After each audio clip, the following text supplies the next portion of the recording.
2 kali ibadah saya mengalami hadirat Tuhan yang kuat sekali dan saya yakin teman-teman tim worship mengusahakan ini dengan luar biasa.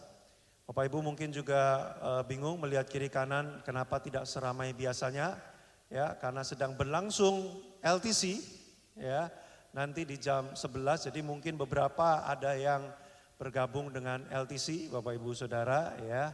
Dan saya percaya pada pagi hari ini Tuhan akan berbicara sesuatu yang khusus bagi kita semua karena saya merasakan ada sebuah ada sebuah atmosfer, ada sebuah perasaan bagaimana Tuhan sepertinya ingin mengungkapkan isi hatinya. Karena itu Bapak Ibu Saudara, saya berharap jangan mendengarkan khotbah ini hanya sekedar dengan pengetahuan, dengan knowledge, dengan cuman sekedar oke, ini bagus khotbahnya, oke, masuk akal, oke, yang nyampein lumayan juga. Tapi saya berharap Bapak Ibu Anda membuka hati karena saya merasakan sekali nih ada beberapa di antara Bapak Ibu Saudara yang Tuhan pengen berbicara secara pribadi yang mungkin akan menjawab pergumulan Anda yang sudah Anda doakan selama waktu-waktu tertentu.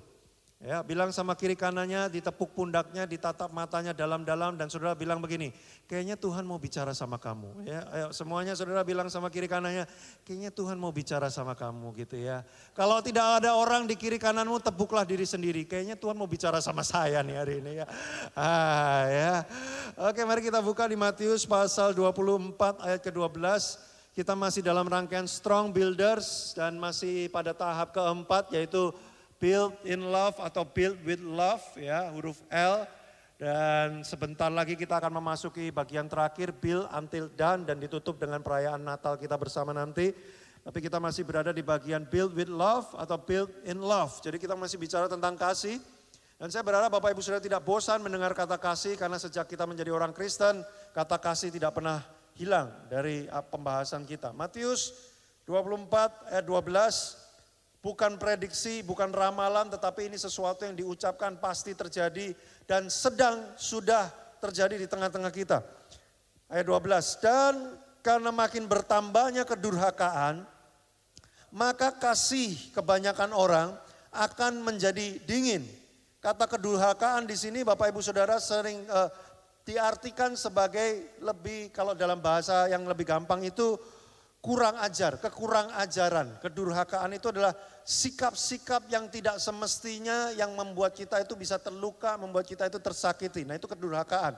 Jadi durhaka dalam konteks ini bukan cuma bicara anak durhaka sama bapak saja, tapi kedurhakaan di sini bicara tentang sikap, perilaku, perkataan orang yang bisa bikin kita itu terluka, yang bisa bikin kita itu kesel, yang bisa bikin kita itu sakit hati. Nah, kekurangan ajaran inilah yang hari-hari ini kita temukan semakin banyak yang membuat kasih menjadi dingin. Dan kasih di sini menggunakan kata agape.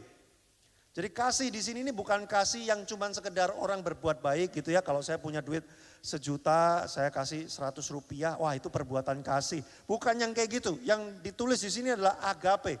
Agape itu apa? Agape itu adalah walaupun ini orang sudah kayak begini banget, ini orang udah nyolot banget, ini orang udah kayak aduh hancur banget. Tapi kok saya tetap sayang ya sama orang ini. Nah itu agape. Dan dikatakan di Alkitab, dikatakan di ayat ini yang kayak begitu hari-hari ini tuh sudah dingin, sudah hilang, sudah jarang sekali dijumpai. Bapak Ibu Saudara, kalau kita merasakan nih hidup di zaman sekarang, lebih gampang atau lebih susah sih mengasihi orang? Makin susah kan mengasihi orang. Jangankan mengasihi musuh, ya kan? Jangankan tampar pipi kanan, berikan pipi kiri, jangankan yang kayak gitu-gitu. Jangankan mengasihi yang menganiaya, yang menghina-hina kemarin, yang apa-apa segala macam. Jangankan yang kayak gitu, mengasihi suami atau istri kita sendiri aja kadang-kadang sulit. Karena kedurhakaan yang dilakukan oleh pasangan kita gitu kan ya. Karena hal-hal yang tidak menyenangkan yang dia lakukan membuat hati kita menjadi dingin. Saudara, saya dan istri baru saja menerima WhatsApp. Kami ditanyain karena ada beberapa orang konsultasi dengan kami, dia lagi mengkonseling. Jadi orang yang konsultasi sama kami lagi mengkonseling satu pasangan yang sudah menikah 10 tahun, tapi pasangan itu ngotot pengen cerai terutama yang wanitanya. Wanitanya bilang begini kepada konselornya, dia bilang begini, saya sudah tidak tahan, saya udah gak bisa lagi, saya sudah tidak ada ruang lagi untuk bisa mengampuni. Jadi walaupun konselornya ini sudah doain, sudah bukain ayat, ya sudah menggunakan berbagai teknik konseling, tumpang tangan, tumpang kaki, tumpang kursi, tumpangin duit juga udah gitu kan ya. Semua sudah dilakukan, wanitanya bilang begini, pokoknya nggak bisa, tetap harus cerai. Kenapa? Karena saya udah nggak mengasihi dia lagi. Saudara, hari-hari ini yang kayak gini tuh banyak sekali. Banyak sekali di Instagram saya, saudara, DM masuk ya, ngomong tentang Pak bagaimana ya, saya sudah menikah sekian tahun tapi saya udah gak cinta lagi sama dia, mesti dipertahankan atau enggak? Kalau saya ditanya kayak gitu tuh paling susah jawabnya. Karena dia gak pernah ikut RPM di Abaloh Barat. Saya susah, kalau dia ikut RPM di Abaloh Barat gue gampang jawabnya, ingat pelajaran pertemuan kesekian gitu saudara. Karena dia gak ikut saya ngomongnya gimana, saya suruh ikut juga udah telat ya kan saudara.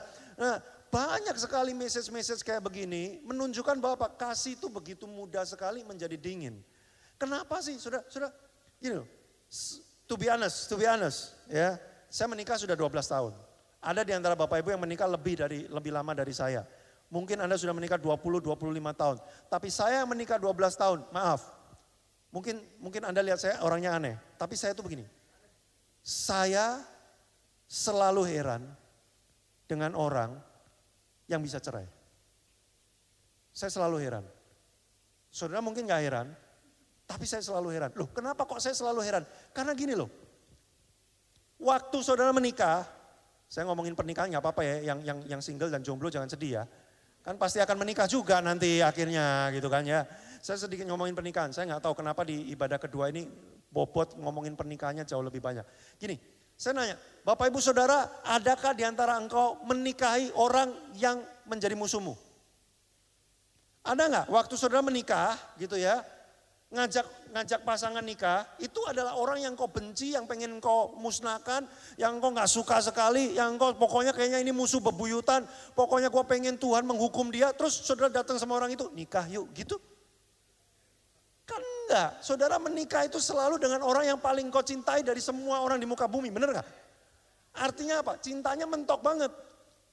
Aneh gak sih kalau dua orang yang saling mencintai dengan begitu rupa sampai dia bilang gunung aja akan kudaki dan laut akan kuseberangi. Nyawaku jika engkau minta pun akan kuberikan, gitu kan. Bisa berubah pada titik gua gak mau berikan nyawa gua mau nyawa lu. Sudah pernah mikir gak? Kok bisa gitu dari titik orang sampai bersiap mau mencintai sampai maut memisahkan kita. Berubah pada titik ini gak usah nunggu maut karena engkaulah mautnya. Dan aku pengen berpisah dari maut ini. Sudah gak gampang loh. Untuk orang tuh berpindah dari kutub utara ke kutub selatan tuh gak secepat itu loh. Kasih menjadi dingin itu tidak dalam hitungan semalam 2 malam saudara. Kasih menjadi dingin itu ada runutan waktu berhari-hari. Tadinya wah makin lama. Sampai pada titik kayak udah netral. Lihat lu sayang enggak sayang juga enggak. Dan terus sampai lihat lu gua pengen bunuh lu. Saudara mungkin menganggap saya ekstrim, mana ada sih Pak sampai gua pengen bunuh lu. Barusan saya dapat kasus saudara. Aduh lucu deh, yang menikah ini lulusan sekolah teologi dua-duanya. Sekolah Alkitab, lalu kemudian mereka berantem dan mereka pengen berpisah, pengen bercerai. Kalimat dari prianya gini, ngomong sama wanitanya. Mendingan aku ceraikan kamu daripada aku bunuh kamu. Kalau gue lihat lu terus setiap hari di rumah ini, gue bisa bunuh lu. Mendingan gue ceraiin lu aja. Sudah mengerikan sekali. Lu sekolah Alkitab loh. Kurang apa? Kurang ajar. Sudah. Saya akan ceritakan kronologi. Mana botol saya? Oh ada di dalam. Oh sudah ada. Terima kasih tim lem. Jangan lihat embernya. Memang warnanya norak.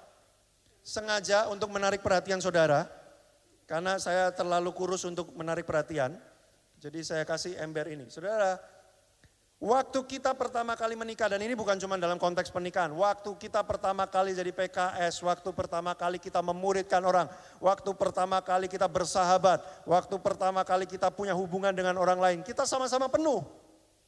Kasih kita sama-sama penuh. Makanya waktu awal-awal hubungan, kita jarang minta dari pasangan kita jarang minta dari orang lain, kita pengennya ngasih terus karena kita masih penuh, benar gak? Pura-pura lupa waktu pacaran dulu. Dulu waktu pacaran kan apa aja bisa dipuji, bener gak? Pasangan kita menunjukkan kejelekan aja kita puji. Ya kan, dia kentut waktu makan kita bilang, aroma ini membuat aku makin bernafsu untuk makan. Ya, terima kasih untuk kentutmu yang menjadi aroma terapi ini. Iya, karena masih penuh, saudara. Wah, orang itu kalau penuh tidak bisa tidak untuk memberi. Orang yang gak mau memberi karena dia kurang. Orang itu kalau penuh, dia gak bisa enggak, pasti dia pengen memberi karena dia kepenuhan. Udah terlalu banyak, gua mesti kasih lagi ke orang. Orang kalau penuh dengan kasih, dia pasti akan ngasih. Tapi kalau orang kekurangan kasih, dia akan minta kasih. Nah, waktu kita pertama kali menikah, yang ada dua-duanya sama-sama penuh. Makanya, kamu ganteng deh, enggak, kamu yang cakep, enggak, kamu yang ganteng, enggak, kamu yang cantik, terus aja. Sampai Tuhan Yesus datang. Sama-sama penuh. Tapi apa yang terjadi, saudara? Nah, life happens, hidup mulai berjalan. Kan gak selamanya hidup kita kayak resepsi kan. Kalau resepsi kan ada lagunya, ada yang turun-turun dari atas itu loh, pernak-pernik, balon-balon, fotografi dan sebagainya, makanan, babi berguling-guling gitu kan. Wah, itu cuma semalam, tapi setelah itu apa yang terjadi? Kok gua berasa kayak kelas RPM ya Pak Hendrawan ini ya. Aduh ya, maklum ya saya terlalu RPM banget ini ceritanya. Saudara, apa yang terjadi? Hidup mulai berjalan. Nah, kerja, ketemu bos yang nyebelin, bla bla bla bla bla, mulai ya kan, harus kasih perhatian dikit. Komsel, komsel itu memang menyedot perhatian, benar apa benar? Ya kan? Apalagi kalau jadi PKS, jadi PKS, ya kan? Si A, si B, si C. Dan by the way Bapak Ibu Saudara, percaya nggak percaya, hampir di setiap komsel selalu ada satu orang yang menjadi vacuum cleaner. Ngerti maksud saya nggak? Nyedot perhatian banget ya, tiap datang ke komsel itu kayaknya masalah itu kalau nggak sama terus dari dulu sekarang sampai selama-lamanya, atau dia masalah berganti-ganti terus tapi nggak pernah nggak masalah. Ya, saya tuh bingung. Mau ke gereja manapun, pindah ke komsel manapun, selalu ada tuh orang-orang yang bikin kita ini kayak, aduh kalau dia datang aku butuh kasih karunia. Bukan kalau dia datang aku mendapat kasih karunia, enggak. Dia datang aku butuh kasih karunia.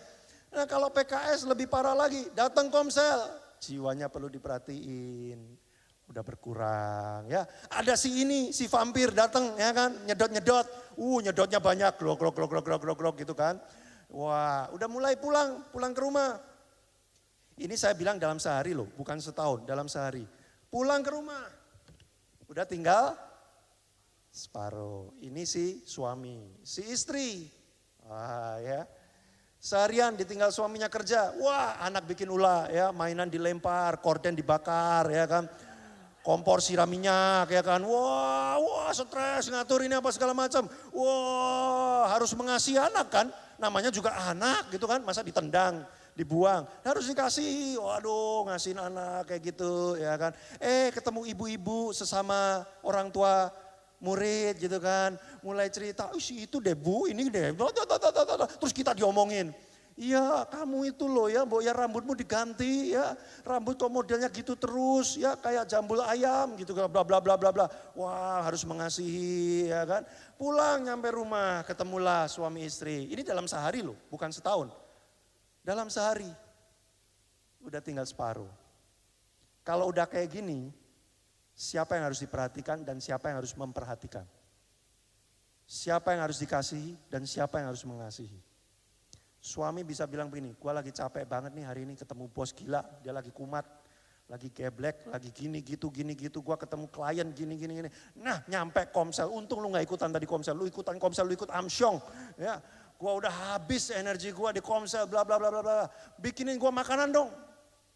Si istri bilang, lu enak aja, lu gak tahu anak lu bikin rumah kebakaran hari ini. Ya, untung gue berhasil memadamkan dengan Yamato. Wah udah pada ribut, ribut soal siapa yang harus memberi dan siapa yang harus diberi. Kenapa? Karena mulai kekurangan. Nah ini yang dibilang karena kedurhakaan, karena kondisi dunia kita memang menyedot kita untuk terus berkurang, kasih menjadi habis, kasih menjadi dingin. Dalam kondisi seperti ini, ada yang mengalah mungkin. Ya sudahlah, istri ngalah atau suami protes. Kenapa sih istri yang selalu ngalah? Enggak dong, gue juga pernah ngalah. Oke, suami ngalah. Oke deh, kasih.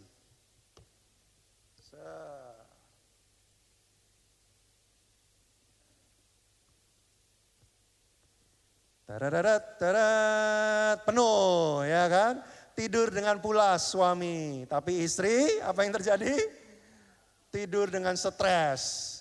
Habis dengerin curhatnya apa segala macam. Pengen curhat dia udah kosong. Besok pagi bangun dalam keadaan seperti ini. Lalu apa yang terjadi? Yang kosong pasti minta dong, namanya juga udah kurang. Minta, tapi yang diminta bilang enak aja gue butuh persediaan untuk menghadapi kehidupan. Ya, udah nanti aja pulang ke rumah aja, udah gampang. Lu curhat dulu sama PKS-nya, yang lain ya atau sama Kak Jiliang sama Kak Wawa lu curhat dulu ya. Kak Wawanya juga lagi kosong. Karena habis mengalami berbagai peristiwa ya kan. Nah, dia pergi, udah kerja lagi, ini lagi, itu lagi, disedot lagi, habis. Pulang. Ini yang sering terjadi setiap hari, berulang-ulang. Dan di titik inilah biasanya orang bilang, kita udahan aja. Kenapa? Udah gak ada lagi yang bisa diberi. Lu udah gak bisa, gua juga udah gak bisa, kita mau ngapain? Udah, selesai aja. Saudara, ini kondisinya. Makanya solusinya bagaimana? 1 Yohanes 4 ayat 7. Saya sudah sampai setengah khotbah saya. Cepet kan? Cepet. Makanya kalau saya yang khotbah jangan tidur. 1 Yohanes 4 ayat 7. 1 Yohanes 4 ayat 7. Yuhan, kalau kamu lagi makan cepat makannya ya. Karena sebentar lagi kamu akan bertugas Yuhan. 1 Yohanes 4 ayat 7. Saudara-saudaraku yang kekasih, marilah kita saling agapau. Mengasihi di sini menggunakan kata agapau. Marilah kita saling mengasihi secara agape. Sebab agape itu berasal dari siapa? Sebab kasih itu berasal dari Allah, bukan dari pasanganmu. Kenapa kita selalu kecewa? Karena kita mengharapkan agape itu dari pasangan kita. Padahal pasangan kita juga masih punya botol yang bisa habis. Saudara, apa yang membuat kita itu sering kecewa adalah seringkali ekspektasi kita yang berlebihan kepada orang lain. Ekspektasi kepada penatua, ekspektasi kepada pemimpin, ekspektasi kepada anak, ekspektasi kepada teman, ekspektasi kepada teman komsel, ekspektasi kepada PKS, kepada pasangan yang tidak sesuai pada tempatnya membuat kita kecewa. Kita berpikir penatua kita adalah orang yang tidak pernah punya kekurangan, botolnya selalu penuh. Saya telepon jam 1 malam, jam 4 pagi, 12 siang, jam 10 malam. Dia akan selalu bisa melayani saya. Saudara tahu gak sih kadang-kadang waktu saudara telepon, dia lagi berantem sama pasangannya. Telepon, Pak saya lagi berantem nih Pak sama pasangan saya. Tunggu sebentar ya. Saya juga lagi berantem sama pasangan. Loh saudara, Anda pikir penatua, pemimpin PKSmu gak bisa begitu? Sangat bisa dan itu normal manusiawi. Tapi ekspektasi kita menganggap dia harus kayak Tuhan. Yang tidak pernah berkekurangan, penuh terus dan kita nodong. Sudah, gak bisa. Sudah pikir suamimu, istrimu, iya sih memang waktu dia berjanji memang romantis banget sih. Ya namanya lagi kasmaran, ya pasti romantis kan. Aku akan mencintaimu. Raga ini, bukan ya kalau udah bawa-bawa raga susah ya. Apapun aku akan berikan kepadamu. Loh saya pun juga lakukan itu sama istri saya. Ngaku ini saya ya. Kalau saya lagi lempeng nih, lagi bener nih, lagi penuh nih ceritanya. Lagi penuh pede kan, kalau lagi penuh pede kan. Saya bilang, aku akan berusaha sayang. Ya, apapun yang terjadi, aku akan tetap mengasihi kamu. Kalau lagi penuh. Nanti kalau kehidupan beng bikin saya kosong lagi. Saya jawabannya udah gak gitu. Saya jawabannya gini, Bu ya sekali-kali ngertiin saya. Saya ini udah kurus. Ya kamu mau minta apa lagi dari saya? Namanya juga manusia, makanya Anda akan kecewa. 1 Yohanes 4 ayat 7, kasih bukan berasal dari kita. Manusia tidak punya kemampuan untuk mengasihi. Manusia cuman bisa menjadi pipa saluran kasih Tuhan. Saya ulang, manusia tidak punya kasihnya sendiri. Manusia cuman bisa jadi pipa saluran dari kasihnya Tuhan. Karena kasih bersumber berasal dari Allah. Ayat 8 baca lebih bagus lagi. Barang siapa tidak mengasihi, ia tidak mengenal Allah. Sebab apa? Allah kasihnya, bukan saya. Allah kasihnya. Allah lah agapenya. Makanya gini Bapak Ibu Saudara. Kalau Anda gak pernah connect sama sumber kasih. Anda gak pernah nyemplung, tinggal bareng dengan kasih. Anda mau mengasihi pakai kasih yang mana? Anda mau mengasihi pakai cara apa? Makanya solusinya begini saudara. Ini sebenarnya kurang representatif ya. Karena kasih Tuhan itu bukan terbatas, kalau ini kan terbatas ya ada kuotanya. Sebenarnya kasih Tuhan itu kayak air terjun. Tapi kalau saya mau bawa air terjun ke panggung gimana caranya ya, nanti kita kebanjiran kan. Nah jadi saya pakai ini sebagai contoh, ini kasih Tuhan. Kalau setiap hari saudara, engkau punya persekutuan dengan kasih. Engkau punya persekutuan dengan sumber kasih. Engkau connect dengan sumber kasih. Apa yang terjadi?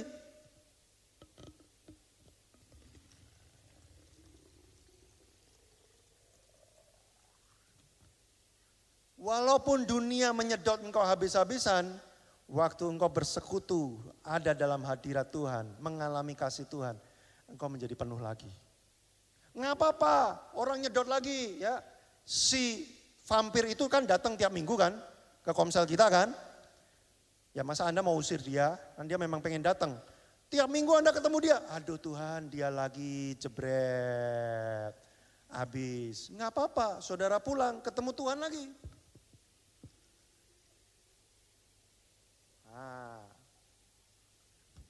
Ayo vampir, datanglah lagi. Kan gitu saudara, karena penuh.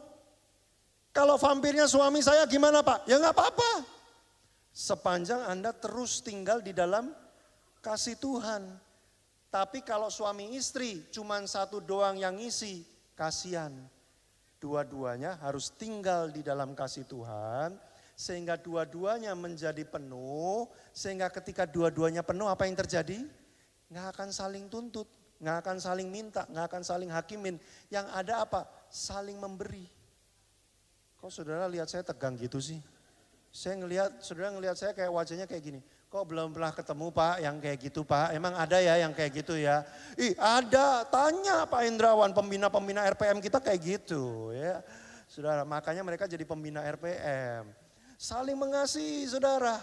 Karena berlimpah-limpah, mereka gak pengen cuman saling memberi. Mereka bilang begini, kayaknya pasangan di komsel itu kasihan deh. Mereka berantem terus, yuk kita tolong. Mereka akan mengasihi pasangan yang lain juga. Karena mereka terus dipenuhi oleh kasih Tuhan. Saudara, nah pertanyaannya hari ini adalah, apakah Anda tinggal di dalam kasih agape? Apakah Anda tinggal connect setiap hari dengan Tuhan? Kalau enggak, Anda nggak akan punya kemampuan untuk mengasihi. Saudara, percayalah saya. Anda nggak akan pernah bisa mengubah orang lain dengan cara Anda sendiri. Anda kalau mau mengubah pasangan Anda akan stres, pasangan Anda juga akan stres. Anda mau mengubah orang yang Anda muridin stres, Anda yang muridin juga stres. Dia stres, kenapa sih saya diubah-ubah? Anda stres, kenapa sih kamu nggak berubah-berubah? Saudara, yang bisa mengubah hidup orang itu adalah kasih Tuhan. Kita ini cuman alat pipa salurannya doang. Masalahnya kalau pipanya nggak pernah connect, apa yang mau disalurin? Saudara. Makanya pertanyaan hari ini adalah apakah Anda connect dengan Tuhan? Yuan, di manakah engkau berada Yuan? Tunjukkan dirimu, munculkan dirimu sekarang, saya butuh engkau main keyboard. Saya tutup dengan 2 cerita, Bapak Ibu Saudara ya. Bangunkan yang sudah tidur ya, 2 cerita terakhir soalnya. Cerita pertama adalah cerita di Alkitab, cerita kedua nanti adalah cerita hidup saya sendiri. Yang pertama adalah Lukas pasal 19. Kita nggak usah baca ayatnya, itu kisah tentang Zakeus. Saudara pernah tahu cerita tentang Zakeus? Zakeus tahu ya? Nah saudara, Zakeus itu adalah pemungut cukai. Pemungut cukai dianggap orang yang sangat berdosa, najis, hina, tralala. Tapi Zakeus bukan cuma pemungut cukai, Zakeus adalah kepala pemungut cukai. Jadi kalau pemungut cukai aja udah najis, kepala pemungut cukai berarti kepalanya yang najis. Dia najis banget berarti. Nah kapan-kapan saya kalau punya waktu saya akan jelaskan kenapa sih orang Yahudi itu benci banget sama pemungut cukai. Dan kenapa pemungut cukai itu dapat label orang yang paling berdosa banget. Nanti kapan-kapan saya akan jelasin ya. Nah sekarang nggak cukup waktunya. Tapi intinya gini, semua orang di kota Yeriko benci dengan Zakeus. Semua orang di kota Yeriko menjauhi Zakeus. Semua orang di kota Yeriko tidak mau mengasihi Zakeus. Bahkan ada sebuah kepercayaan tak tertulis. Disitulah engkau berada. Ya, aku telah menantikan kehadiranmu sejak lama kawanku. Nah saudara, bahkan ada aturan tak tertulis begini. Ada 10 hukum Allah. Salah satunya adalah jangan bersaksi dusta atau jangan bohong. Benar ya? Nah, para ahli Taurat bilang begini, kita tidak boleh melanggar 10 perintah Allah. Kita nggak boleh bohong. Tapi khusus untuk pemungut cukai, boleh bohong. Serius, orang Yahudi punya aturan tak tertulis, bahwa saking mereka menganggap pemungut cukai itu begitu berdosanya, lu boleh melanggar perintah Allah, bohongin dia, tapi nggak akan dianggap melanggar perintah Allah. Segitunya pemungut cukai. Jadi waktu Yesus masuk kota Yeriko, waktu Yesus masuk kota Yeriko, semua penduduk Yeriko berbondong-bondong pengen lihat, termasuk Zakeus. Tapi kenapa Zakeus mesti naik ke atas pohon? Lagu sekolah minggu bilang katanya karena badannya pendek. Memang betul karena badannya pendek. Tapi alasan yang kedua adalah dia tidak mungkin muncul ke muka publik terutama di hadapan Yesus karena dia dianggap yang paling najis. Kalau sampai dia nongol di situ, semua orang akan bilang begini, ngapain kamu? Yesus tuh orangnya kudus, rabi. Dia adalah orang yang dihormati. Kenapa seorang pemungut cukai pengen lihat dia foto bareng selfie? Nggak boleh. Saudara, dalam keadaan yang seperti itu, Zakeus sangat tidak dikasih. Tapi pertanyaannya gini loh, apa sih yang bikin Zakeus bertobat? Kok tiba-tiba dia berubah hidupnya? Ini saya menjelaskan bahwa yang bisa mengubah hidup seseorang itu cuma kasih agape, tidak ada yang lain. Zakeus kenapa bisa berubah hidupnya? Waktu Yesus jalan, nada Koreanya mana? Nada Korea. Gua nggak dengerin nada Korea. Waktu Yesus jalan, dia nyampe di pohonnya Zakeus, dia bilang gini, Zakeus turun. Kalimat yang diucapkan Yesus bukan begini, kamu ya bikin dosa lama banget ya, kamu kapan bertobatnya? Sekarang enggak, kalau enggak gua kutuk kamu. Dan dia enggak lakukan itu. Yang dilakukan Yesus cuma begini, Zakeus malam ini aku akan numpang di rumah kamu. Sudah tahu enggak apa artinya numpang di rumah kamu? Artinya aku akan makan malam di rumahmu. Saya nanya Bapak Ibu Saudara, berapa banyak di antara Anda numpang makan di rumah orang itu bertobat? Yang ada Anda diusir kan? Kalau nggak percaya coba nanti pulang dari sini, cari jemaat yang Anda belum kenal, terus sudah ngomong sama dia, malam ini aku numpang makan malam di rumahmu.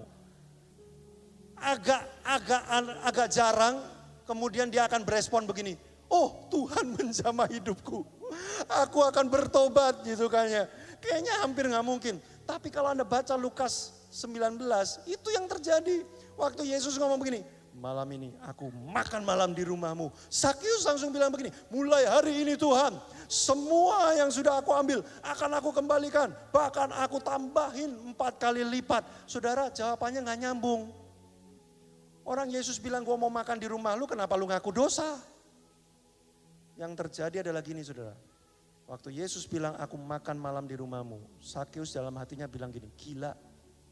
Selama ini gua jalan di kota Yeriko, semua mata gak ada yang mau lihat saya. Semua menganggap saya berdosa, semua gak mau deket-deket dengan saya. Tapi ini orang yang dianggap paling kudus dari yang terkudus. Makan di rumah saya, face to face, satu meja, babi guling yang sama kita makan. Gila. Sementara orang lain memandang dari kejauhan sambil jijik, Saudara, agape mengubah hidup orang. Kalau hari ini kau memandang pasanganmu dengan pandangan, nenek sihir bangun dari tidur. Siap-siap ngucap mantra habis ini. Tuh kan. Saudara, kalau engkau memandang dengan cara seperti itu, dan kau berharap dia berubah. Ada yang konseling, Pak suami saya kayak cupat kayak, hah? Maksudnya apa? Males banget Pak, tiap hari tidur, gak tanggung jawab, gak kerja, ngabisin duit. Kayak babi tidur terus tiap hari. Kalau engkau memandang suamimu seperti itu, dia gak akan berubah. Karena engkau melihat dia sebagai cupatkai, dia akan terus menjadi seperti cupatkai. Saudara nangkap gak maksud saya? Agape, saudara yang mengubah. Saya tahu gak gampang. Saudara pasti ngomong gini, lu khotbah gampang, lu enak, lu ngomong di depan. Memang enak saudara ngomong di depan, mau sekali-kali.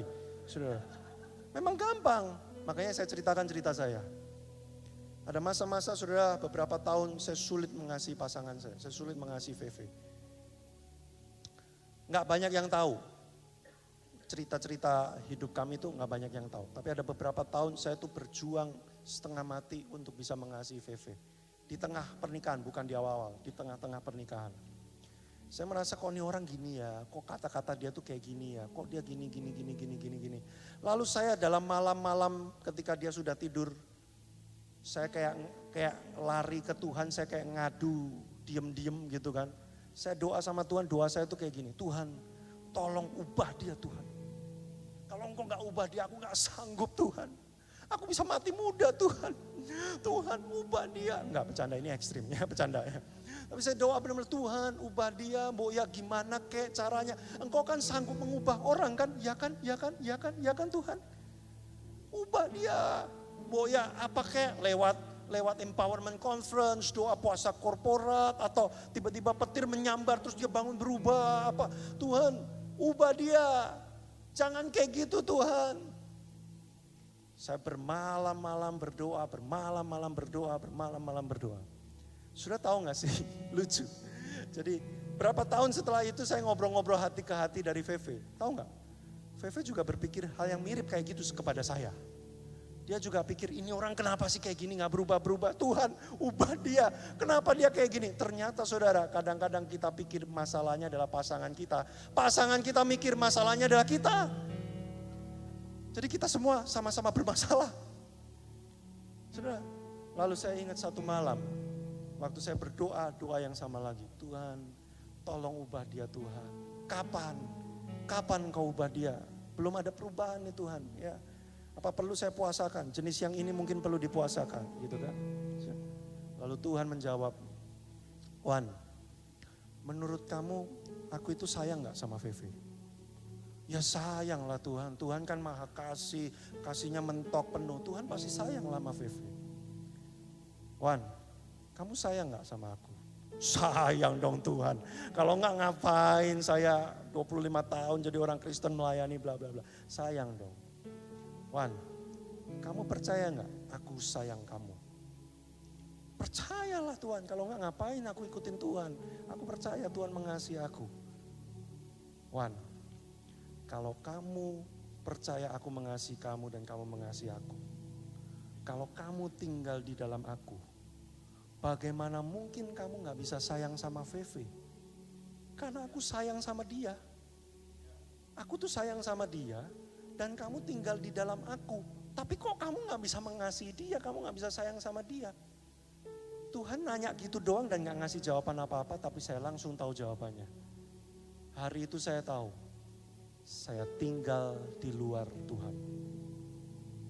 Karena kalau saya di dalam Tuhan, saya akan bisa sayang sama dia. Loh Tuhan sayang sama dia dan saya tinggal di dalam Tuhan. Jadi udah pasti saya bisa mengasihi dia. Makanya saya heran dengan orang yang suka cerai. Bahkan ada satu hamba Tuhan, maaf saudara, saya akan jujur apa adanya dengan saudara. Ada satu hamba Tuhan, dia bilang dengan saya gini, susah. Kalau lihat istri saya tuh, susah banget. Padahal dia hamba Tuhan ini sangat Saya nggak tahu dia dekat dengan Tuhan apa enggak. Tapi dia sangat, kalau di panggung, sangat dekat dengan Tuhan. Saya diskusi sama Feve. Emang bisa ya orang yang dekat sama Tuhan nggak bisa sayang sama jiwa-jiwa? Emang bisa ya? Nggak mungkin. Karena Tuhan hatinya tuh sayang sama siapapun. Termasuk pada pasanganmu. Jadi kalau engkau dekat tinggal di dalam Tuhan. Dan engkau bilang aku nggak bisa mengasihi orang ini.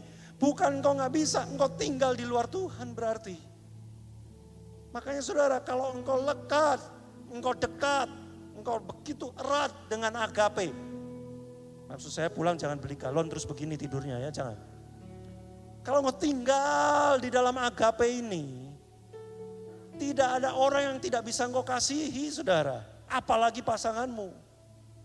Makanya sekali lagi kalau ada orang bilang saya pengen cerai dan itu orang Kristen dan itu orang tinggal dalam hadirat Tuhan, pelayanan, bikin ini itu. Saya heran. Tuhan mana yang engkau tinggali?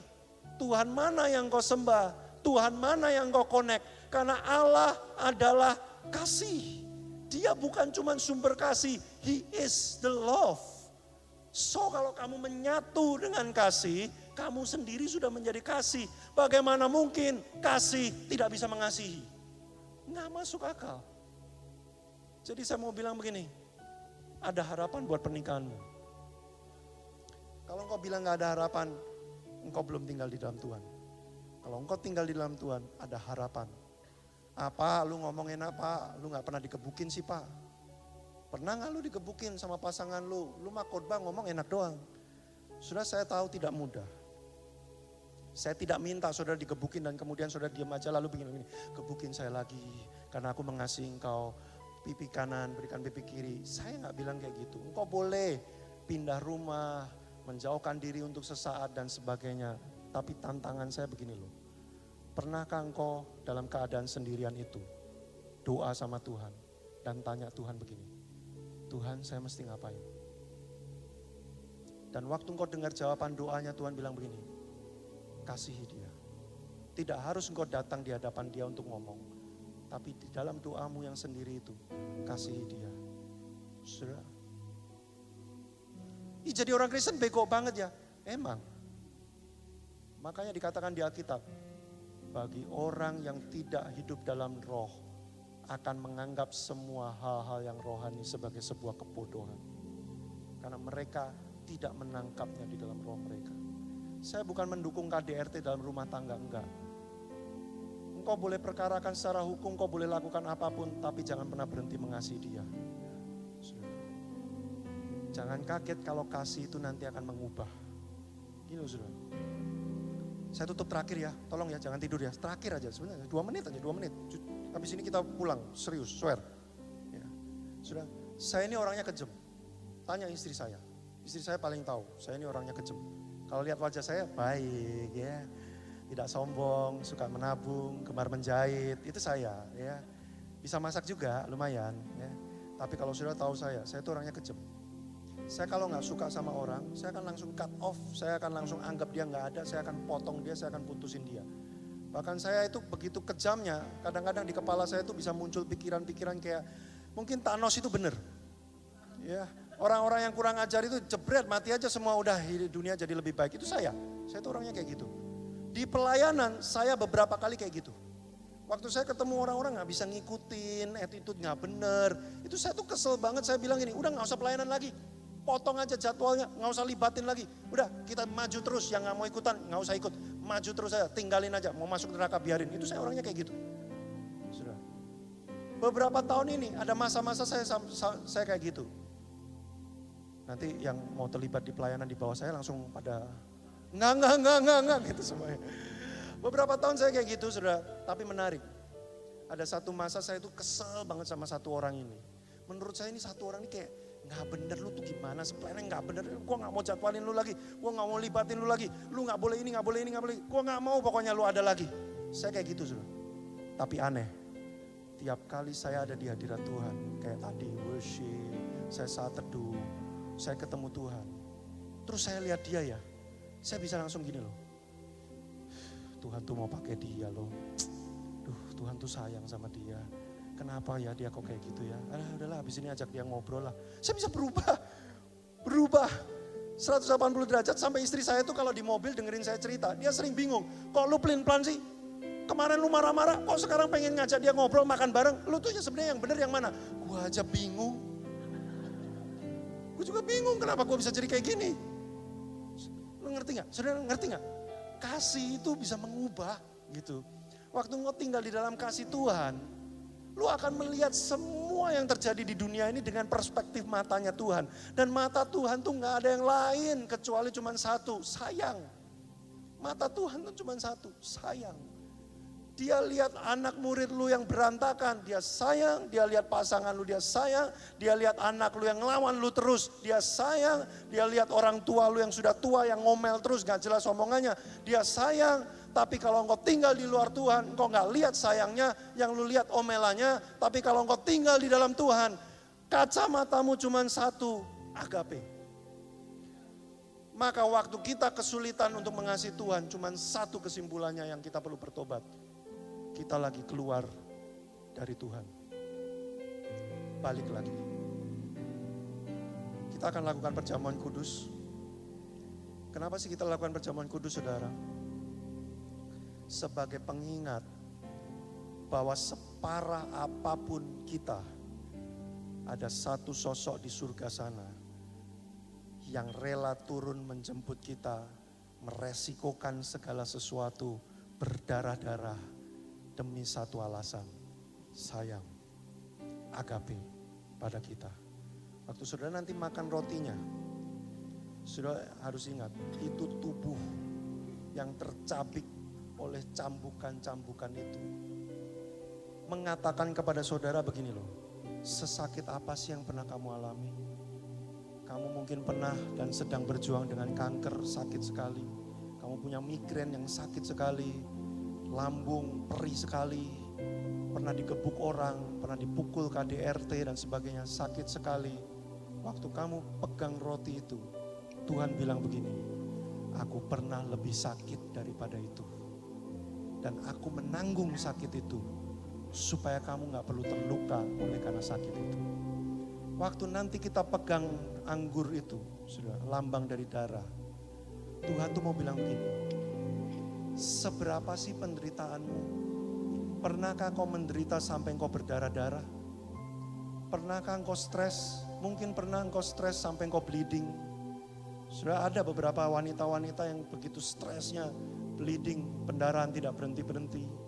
Pernahkah engkau stres sampai mengeluarkan sesuatu yang tidak seharusnya dari tubuhmu, ada hormon dan sebagainya, bla bla bla. Waktu engkau minum darah itu, Tuhan mau bilang begini, darahku sampai titik paling terakhir tertetes semuanya.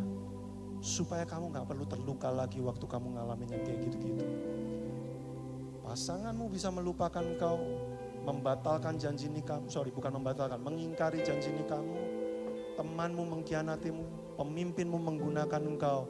Tapi engkau harus tahu waktu engkau melakukan perjamuan kudus, masih ada satu yang tidak akan pernah khianati, tinggalin, lupakan kita semua. Namanya Yesus. Agape. Yuk kita datang sama Tuhan. Saudara, saya punya satu permintaan. Maaf, permintaan ini mungkin berat bagi beberapa orang. Tapi waktu nanti tim worship akan nyanyi satu lagu, boleh gak yang suami istri kalau engkau datang bersama dengan pasanganmu, ketika nyanyi lagu ini, tidak peduli seberapa dingin hubunganmu hari ini. Mungkin kau sudah gak ngomongan bertahun-tahun. Mungkin kau sudah pisah kamar. Mungkin kau sudah mengurus surat cerai mungkin. Tapi boleh gak waktu nyanyi lagu ini, pegang tangan pasanganmu. Dan waktu pasanganmu mencoba memegang tanganmu, jangan buang, jangan tampik. Tahanin aja, walaupun mungkin kau gak suka dan gak nyaman. Tahanin aja. Tim worship nyanyi gak sampai sejam kan? Cuman 4 menit. Tahanin aja. Dan izinkan kasih Tuhan mengalir. Saya gak minta saudara untuk minta maaf sama pasanganmu apa. Enggak, saya gak minta itu. Saya cuma minta izinkan dirimu aja connect kembali. Yang single jangan sedih. Yang single cari teman, komsel, sahabat baik, pemuridmu, pemimpin, orang yang kau muridkan. Keluar dari kursi nggak apa-apa kalau kau lihat, oh dia di ujung sana, datengin dia. Lalu nyanyi lagu ini sambil rangkul dia. Ya, kalau pegang tangan kan kayak gimana gitu ya, rangkul dia. Dan setelah itu kita akan lakukan perjamuan kudus. Mau saudara? Yuk kita ketemu dengan Tuhan yuk.